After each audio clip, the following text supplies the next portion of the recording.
कोई पूछने नहीं आता। ये डॉक्टर बाबा साहब अम्बेडकर की वोट का अधिकार, वोट की महत्व है, वोट का महत्व है, वोट की वैल्यू है कि आज बड़े बड़े नेता आपके बीच आते हैं और हमारे देश के यशस्वी प्रधानमंत्री कहेंगे कि हमने दलितों के पैर धो दिए। हमारे देश के मुख्यमंत्री जी कहेंगे, हमारे प्रदेश के मुख्यमंत्री जी कहेंगे कि आज हमने दलितों के यहाँ जो है भोजन कर दिया। तो इसका मतलब कि आप मानते हो कि हम दलित हैं, आप मानते हो कि हम नीच हैं, अछूत हैं, आज भी आप मानते हो। नहीं तो ये कहने की कोई जरूरत नहीं है। अगर मानवता है तो आप किसी के यहाँ भोजन कर सकते हैं, किसी के यहाँ पानी पी सकते हैं, किसी के यहाँ खाना खा सकते हैं। इस बात को याद रखना। बेवकूफ बनाया जाता है खाली आपको, और मुझे कोई डर नहीं। और यहाँ पे बैठे युवाओं से मैं बोलना चाहूंगा क्योंकि बहुत समय बहन भी है, ये भी अपनी कुछ बात रखेगी। मैं यहाँ पे बैठे उन सभी युवाओं से बोलना चाहता हूँ कि आप ये मत समझना कि कहीं किसी जिले में घटना हुई, इलाहाबाद में भाई मार दिया गया, प्रतापगढ़ में उस बहन की हत्या हो गई, हाथरस में उस बहन की हत्या हो गई, कासगंज में बहन की हत्या, दो बहनों की हत्या हो गई। मैं वहां गया तो आप लोग सोचते होंगे कि हमारे घर में तो नहीं हो रही है, हमारे परिवार में तो नहीं हो रही है, टिकैत नगर में तो नहीं हो रही है। तो इस बात को कभी मत भूलना, इस बात को याद रखना कि जलते घर को देखने वालों, फूस का छप्पर आपका है, आग के पीछे तेज हवा है, आगे मुकद्दर आपका है, और उसकी कतल को मैं भी चुप था, मेरा नंबर अब आया, मेरी कतल पे तुम भी चुप हो, अगला नंबर आपका है। इस बात को याद रखना। ये मत सोचना कि मेरा नंबर कभी नहीं आएगा, इस बात को कभी मत सोचना।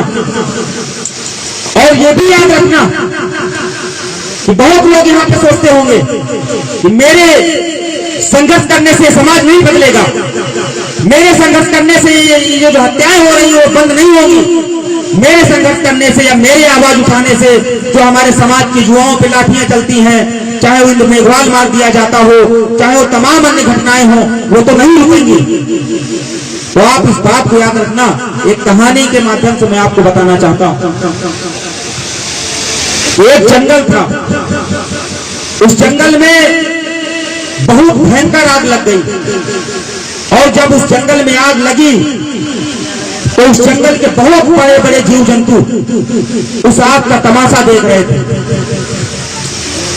वहां पे एक छोटी सी गौरैया थी, वो बेचारी अपनी चोंच में थोड़ा सा पानी भरती और उस जलती हुई आग पे डालती, बहुत भयंकर आग थी, फिर जाती, फिर चोंच में पानी भरती, फिर उस आग पे डालती। तो वहां पे जो बड़े बड़े जीव जंतु थे, जो आज हम लोगों का तमाशा देखते हैं, उसी उसके बताना चाह रहा हूं कि बड़े बड़े जीव जंतु थे, उस आग का तमाशा देख रहे थे, उस गौरैया को देख के हंस रहे थे। वो बोले कि तुम नादान हो, तुम्हारे बुझाने से आग नहीं बुझेगी। तो गौरैया ने बहुत सुंदर जवाब दिया। उसने कहा कि मुझे पता है कि मेरे बुझाने से आग नहीं बुझेगी, लेकिन मुझे यह भी पता है कि कल जब इस आग का इतिहास लिखा जाएगा तो मेरा नाम आग बुझाने वालों में लिखा जाएगा और तुम सबका नाम तमाशा देखने वालों में लिखा जाएगा। तो इसलिए आपसे ये निवेदन करने आया हूँ, ये अपील करने आया हूँ कि मेरे बहुजन समाज के साथियों, मेरी माताओं बहनों, तमाशा मत देखो। ये घटनाएं आपके साथ भी हो सकती हैं। अगर देवा रावत की हत्या हुई है, अगर आप नहीं बोलेंगे तो कल आपकी भी हत्या हो सकती है। इस बात को बताने आए हैं। आप लोग डंके की चोट पर लड़ाई लड़ो, और मैं ये डंके की चोट पर बोलने आया हूँ कि मैं 24 घंटे जहां तक भी मेरी आवाज जा रही है, हमारे समाज के लोग अगर अपने घरों में भी कैद हैं और अपने घर के विंडो से भी इस आवाज को सुन रहे होंगे, तो मैं उनको भी बताना चाह रहा हूँ कि आप भले इस कार्यक्रम में नहीं आए, लेकिन कल जब आपके ऊपर लठ बजेगा तो देवा रावत आपकी लड़ाई लड़ने जरूर आएगा। इस बात को हम बताने आए। कल जब आप पीटे जाओगे, थानों में पीटे जाओगे, मनवादी व्यवस्थाओं के द्वारा परेशान किए जाओगे, तो देवा रावत आपको पीछे नहीं छोड़ेगा, आपकी लड़ाई को जरूर लड़ेगा। इस बात को बताने आए। तमाम साथियों से अपील करता हूं कि आप लोग मत डरिए किसी से। डंके की चोट में बोलता हूं। आज आप देखो क्या प्रशासन है, यहाँ पे कोई प्रशासन नहीं। अगर आप कहीं भी थोड़ा सा एक भागवत करा ले, कुछ करा ले, मुझे लगता है प्रदीप ने जो है एप्लीकेशन भी की होगी। कोई प्रशासन का हरामखोर व्यक्ति यहाँ पे नहीं है। और अगर कहीं कोई जरा भी मनुवादी व्यवस्था के तहत अगर कोई कार्यक्रम होता तो यही नाश्ता फिरता दरोगा एसएचओ और कप्तान इस बात को बताने आए, यही नाश्ता फिरता हो। कहां पे मैं बता रहा हूं, अभी यहाँ पे कोई दंगा हो जाए क्या कर लेंगे अकेले, बताओ। मैं बताने आया हूं कि आप लोग अपने हक अधिकार को मानो। अगर कहीं कोई और अपराध में बताने आया हूं कि मुझे लगातार से खबरें आती है पूरे देश से, झारखंड से खबर आई, राजस्थान से खबर आई, मध्य प्रदेश से खबर आई, महाराष्ट्र से खबर आई, क्योंकि इस देश में मनवादी सरकार है, मनवादी विचारधारा को मानने वाली सरकार है, डॉक्टर बाबा साहब अम्बेडकर के विचारों को कुचलने वाली सरकार है, डॉक्टर बाबा साहब अम्बेडकर के संघर्षों को खत्म कर देने वाली सरकार है। इस बात को डंके की चोट से बताने आए आपसे, मुझे कोई डर नहीं है। मैं देखता हूं हमारे बाराबंकी में सतरी थाना अंतर्गत शरीफाबाद में 10 दिन पहले जो है वहां के एसडीएम को परमिशन के लिए कागज दिया गया, एसडीएम महोदय ने परमिशन दे दी, लेकिन वहां का एसएचओ उस यात्रा को निकलने नहीं दिया। ये बहुत ही दुख का विषय हमारे लिए, इस बात को बताने आए हैं। और मैं ये बात डंके की चोट पर बोलता हूं कि आपको किसी परमिशन की जरूरत नहीं होगी।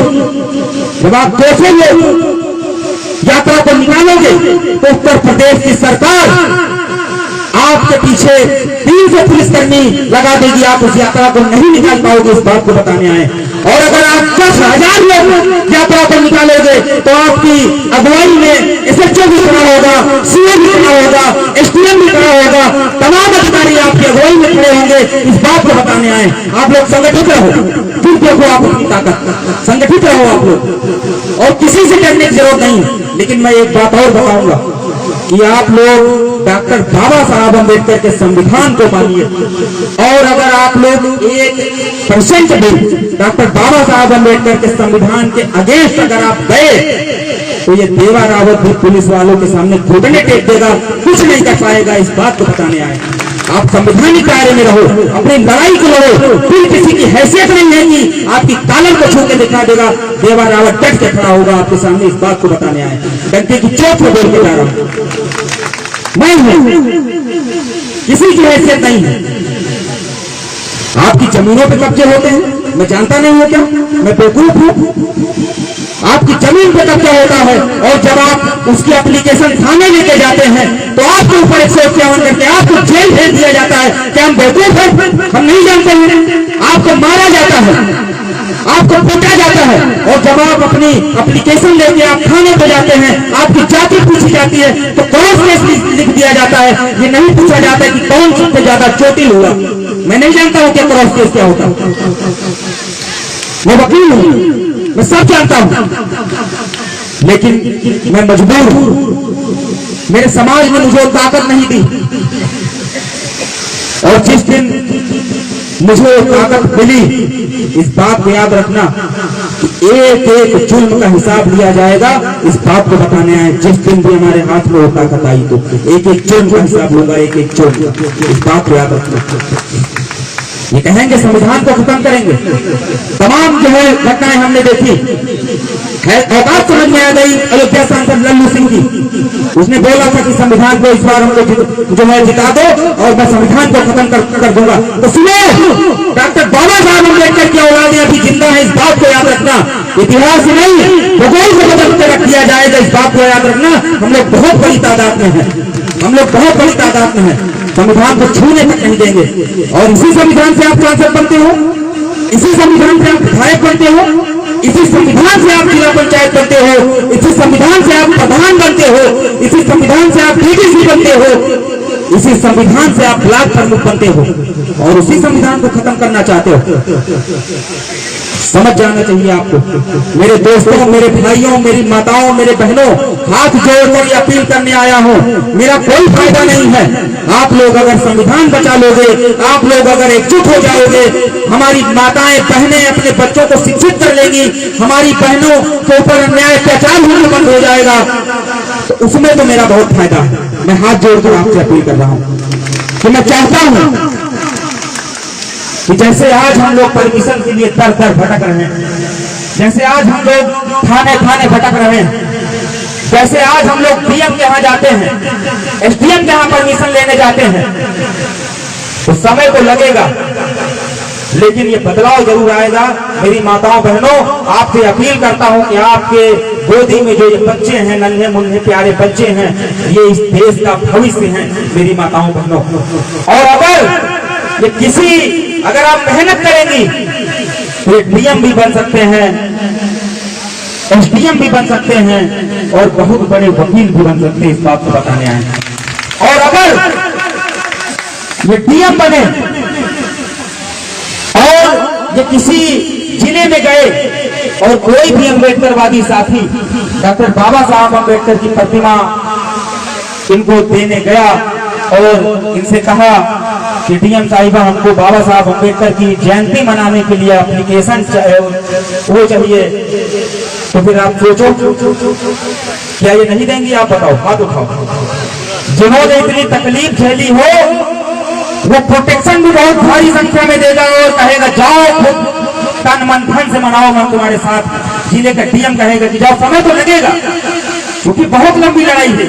डॉक्टर बाबा साहब अम्बेडकर ने 6 दिसंबर 1956 में उनका परिनिर्वाण हो गया और उसके बाद अगर कोई दूसरा महापुरुष रहा तो मान्यवर साहब श्री कांशीराम जी वो इस धरती पे आए और डॉक्टर बाबा साहब अम्बेडकर को बताने का काम किया।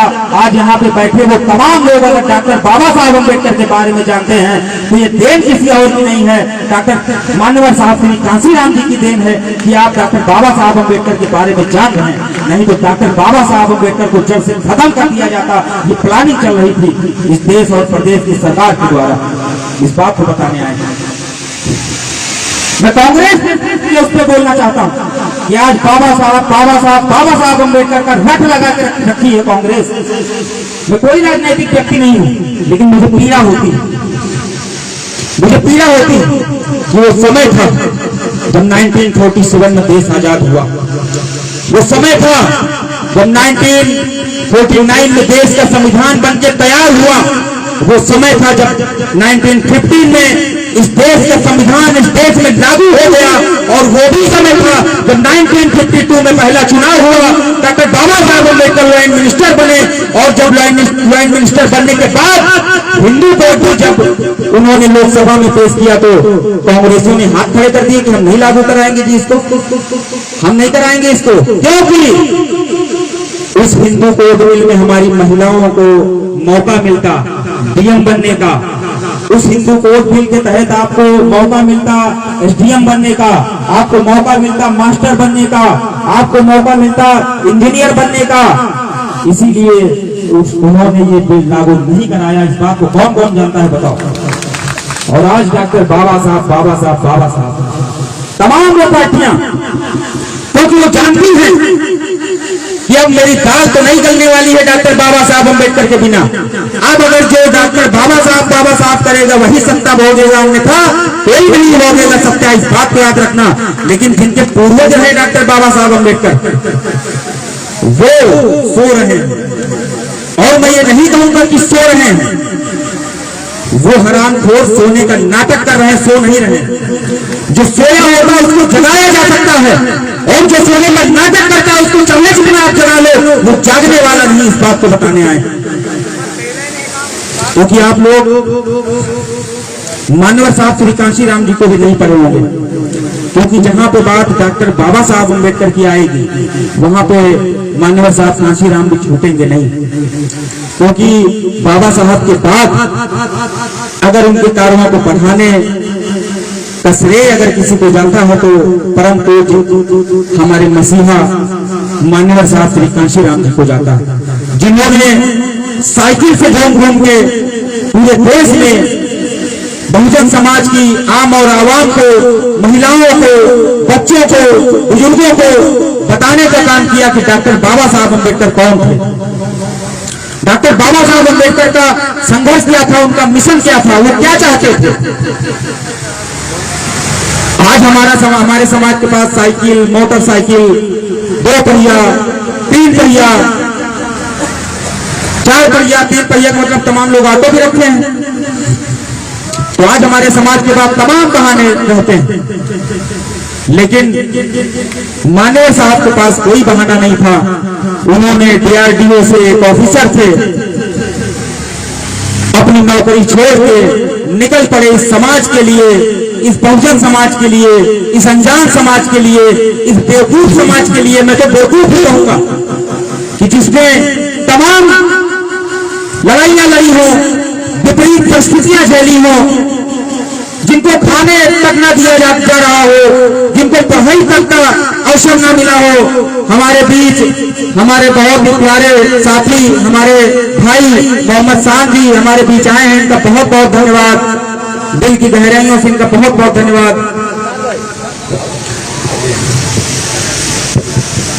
तमाम साथियों से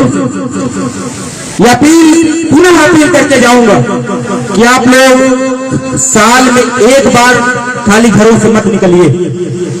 मैं साल में एक बार नहीं निकलता हूं। मैं प्रयागराज जाता हूं, वहां के कप्तान की आंख में आंख मिला के बात करता हूं कि हमारे भाई को मार दिया गया, आपका प्रशासन क्या कर रहा है, अभी तक क्यों नहीं गिरफ्तारी हुई।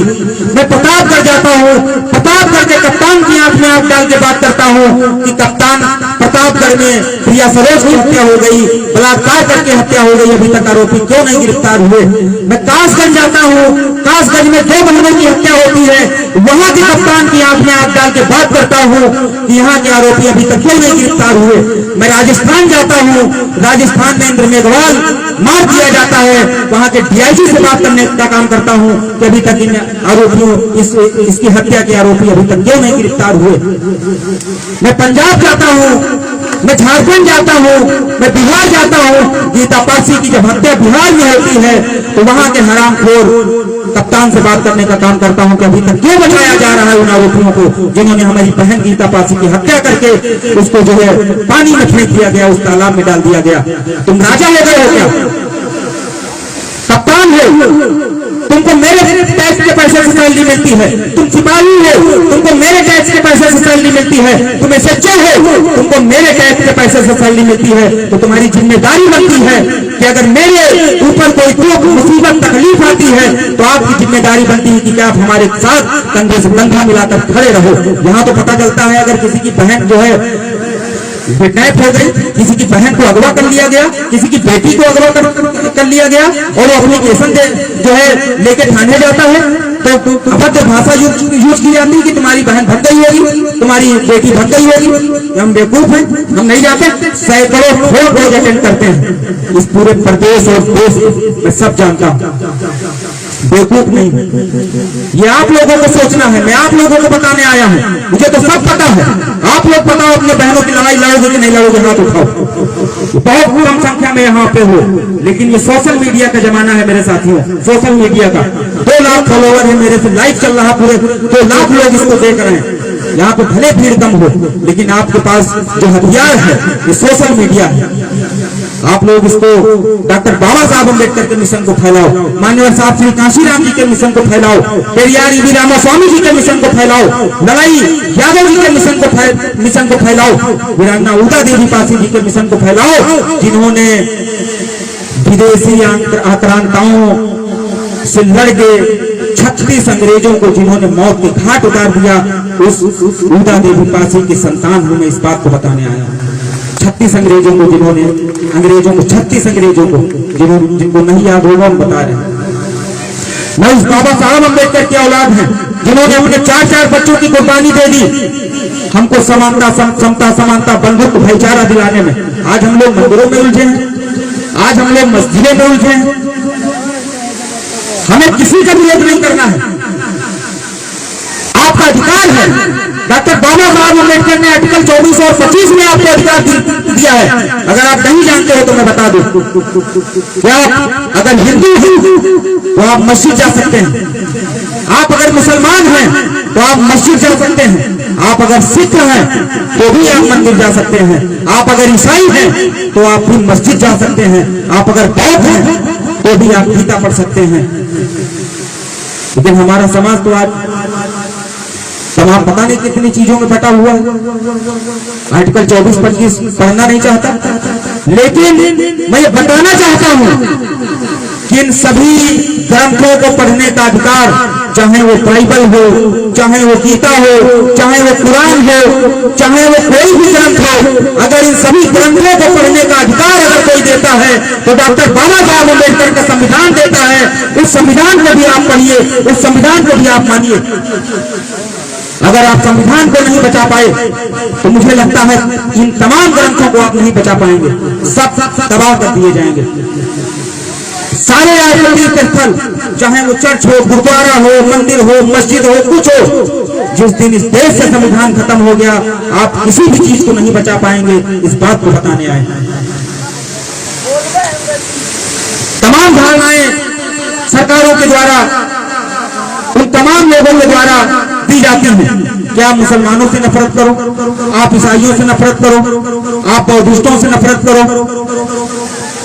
आप सिखों से नफरत करो, लेकिन कभी किसी को यह नहीं बताया जाता है मेरी माताओं बहनों कि जब इस देश में संविधान नहीं था तो इस देश में एक मनुस्मृति लागू हुआ करती थी, और उस मनुस्मृति में यह लिखा है कि हमारे समाज की महिलाएं, गरीब तबके की महिलाएं कपड़ा नहीं पहन सकती। मैं झूठ नहीं बोल रहा हूं मेरी माताओं और बहनों, आप गूगल पे सर्च कर लेना, देख लेना अगर मैं झूठ बोलूं तो। उस मनुस्मृति में लिखा गया कि आप कपड़े नहीं पहन सकती हैं, लेकिन मैं धन्यवाद दूंगा उस शासक का जो जिस धर्म का था उस धर्म के लोगों को आज आप अपना दुश्मन मान बैठे हो, जाने अनजाने आप अपना दुश्मन मान बैठे हो। एक शासक था टीपू सुल्तान, आप गूगल कर लेना, देख लेना। जब वो इस देश में आया तो उसने देखा तो उसको बहुत खराब लगा। उसने अपने मंत्री से पूछा कि ये क्या नाटक है। तो मंत्री ने बताया कि साहब यहाँ पे तो कर देना पड़ता है महिलाओं को स्तन ढकने के लिए, और जिनके पास कर नहीं होता है वो महिलाएं जो है स्तन नहीं ढक सकती हैं। तो टीपू सुल्तान ने कहा कि आज के बाद मैं इस देश को कर मुक्त कर रहा हूं, कोई भी महिला किसी भी प्रकार के वस्त्र पहन सकती है। ऐसे थे हमारे टीपू सुल्तान। इस बात को बताने आए, उस बात को याद रखो। लेकिन आज तमाम चीजें होती हैं, तमाम धारणाएं गलत हैं। एपीजे अब्दुल कलाम साहब को आप पढ़ लीजिए, एपीजे अब्दुल कलाम साहब को आप देख लीजिए, तमाम ऑफर आए, तमाम देशों से ऑफर आए कि आप मेरे पास आ जाओ, मेरे लिए काम करो। लेकिन वो व्यक्ति अपने देश के अलावा किसी देश में नहीं गया, अपने देश में पैदा हुआ, अपने देश में बच गया। ये बात बताने आए हैं। मेरे युवाओं, मेरे भाइयों, बहुत लंबी बात हो गई है और यहाँ पे तमाम और भी कार्यक्रम होने हैं। एक बार सभी लोग खड़े होके मेरे साथ जयकारा लगा देंगे। और मैं चाहूंगा कि जिस संविधान की बात हम लोग करते हैं, जिस संविधान की रट हम लोग हमेशा लगाते हैं, उस संविधान की प्रस्तावना हम लोग आज पढ़ेंगे। और मैं अपने साथियों से भी कहना चाहूंगा, प्रशासन के साथियों से भी कहना चाहूंगा कि संविधान की प्रस्तावना हम पढ़ने जा रहे हैं। आप भी खड़े हो जाएं एक बार, क्योंकि संविधान के तहत आपको ये वर्दी पहनने का और नौकरी करने का मौका मिला है। आप प्लीज आप खड़े हो जाएं और उस संविधान की प्रस्तावना हमारे साथ पढ़ें, बहुत गर्व महसूस होगा आपको।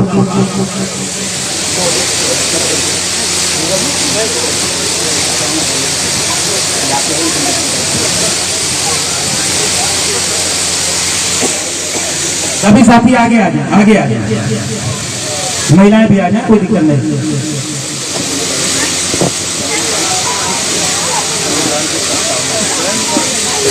आ जाओ, आगे आ जाओ।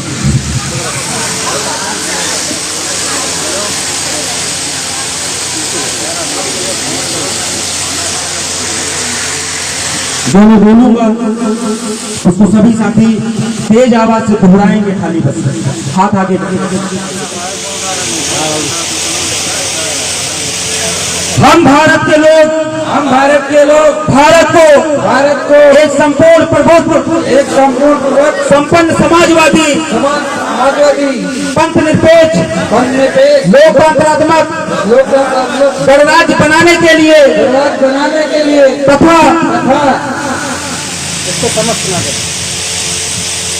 उसके समस्त नागरिकों को सामाजिक आर्थिक और राजनीतिक न्याय विचार अभिव्यक्ति विश्वास धर्म और उपासना की स्वतंत्रता प्रतिष्ठा और अवसर की समता प्राप्त कराने के लिए तथा उन सब में व्यक्ति की गरिमा और राष्ट्र की एकता और अखंडता सुनिश्चित करने वाली बंधुता बढ़ाने के लिए दृढ़ संकल्प होकर आज वो संविधान सभा थी और आज हम लोग मौजूद हैं टिकैत नगर में। संविधान की शपथ लेकर आप लोग ये हाथ उठाकर मुट्ठी बांधकर ये प्रण लें कि आज के बाद इस जिले में, इस प्रदेश में, इस देश में अगर हमारी माताओं बहनों भाइयों के साथ, हमारे बुजुर्गों के साथ अगर किसी मनवादी विचारधारा के व्यक्ति के द्वारा अन्याय अत्याचार किया जाएगा, शोषण किया जाएगा, मारा जाएगा, पीटा जाएगा, बलात्कार किया जाएगा, तो आप लोग बताओ साथ दोगे कि नहीं दोगे? बताओ, हाथ उठा के बताओ, माताएं बहनें बताएं, साथ दोगी कि नहीं देंगे? बहुत बहुत धन्यवाद। जय भीम, जय भारत, जय संविधान, जय जय जय जय जय भीम, जय जय जय जय जय भीम, जय जय जय जय जय भीम। और जुल्म जब जुल्म करेगा सत्ता के हथियारों से, जुल्म जब जुल्म करेगा सत्ता के हथियारों से, चप्पा चप्पा गूंज उठेगा जय भीम के नारों से। जुल्म जब जुल्म करेगा सत्ता के हथियारों से, चप्पा चप्पा गूंज उठेगा जय भीम के नारों से। जो हमसे टकराएगा चोर हो जाएगा, जो हमसे टकराएगा चोर हो जाएगा। बहुत बहुत धन्यवाद। जय भीम, जय भारत, जय संविधान, बहुजन आर्मी जिंदाबाद जिंदाबाद। बहुत बहुत धन्यवाद सभी माताओं बहनों प्रिय भाइयों बुजुर्गों का बहुत बहुत धन्यवाद। Hello hello.